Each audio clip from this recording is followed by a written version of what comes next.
नमस्कार जी, स्वागत है आपका मेरे चैनल पर। मेरा नाम है संगीता बरारा।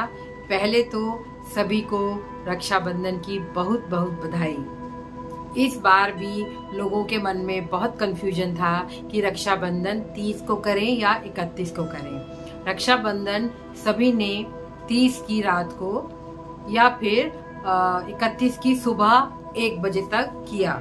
वैसे तो पूर्णिमा 30 को थी, लेकिन क्योंकि पूर्णिमा के शुरू होते ही भद्रा भी साथ में ही शुरू हो गई, तो ये त्योहार हमको अगले दिन पर शिफ्ट करना पड़ा।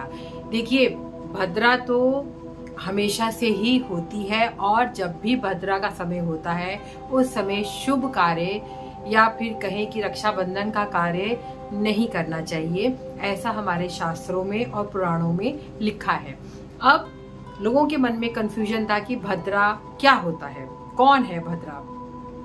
भद्रा सूर्य देव और छाया की पुत्री हैं, शनि देव की बहन हैं। वो थोड़ी सी सुंदर कम थी, इसलिए सूर्य देव उनका विवाह नहीं कर पाए थे और जब भी कोई शुभ कार्य शुभ चीजें होती थी उसमें वो विघ्न बाधाएं डालती थी।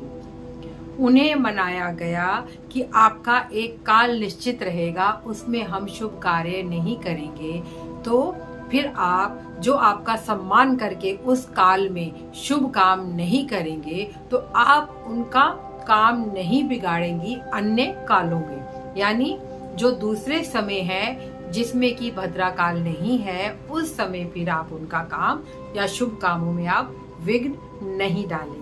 तो इस तरह से भद्रा जो काल होता है उसमें जो है शुभ कार्य नहीं किए जाते और उसके बाद हम सभी शुभ कार्य कर सकते हैं। उसके बाद फिर वो दूसरे कालों में दूसरे समय में फिर वो हमारा जिसे कहते हैं शुभ कार्य नहीं बिगाड़ती हैं, ऐसा पुराणों में लिखा गया है। तो ये छोटी सी स्टोरी मैं आपको सुनाना चाह रही थी।